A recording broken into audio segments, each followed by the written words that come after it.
Lakini taasisi nyingine ambayo tumesema kwamba kwa haraka tuweze kuonana nayo ni makampuni ya simu ama wanajulikana kama MNOs, Mobile Network Operators, na shirika la mwanzo ambalo tulipata ziara ama tulifanya ziara kwenda kuonana nayo ni ndugu zetu wa Mixx by Yas.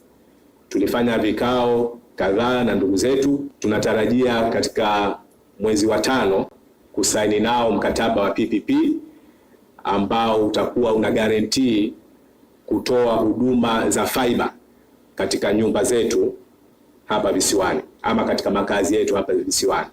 Na mkataba huu utakuwa ni mkataba wa miaka 5 ambao unaitwa FTTH, Fiber to the Home, na tunalenga kwamba nyumba zaidi ya 500,000 ziweze kuunganishwa moja kwa moja na huduma ya fiber. Tukumbuke tulisema kwamba ili una uchumi wa kidijitali, manake lazima wananchi wako wawe wameunganishwa katika mfumo wa kidijitali.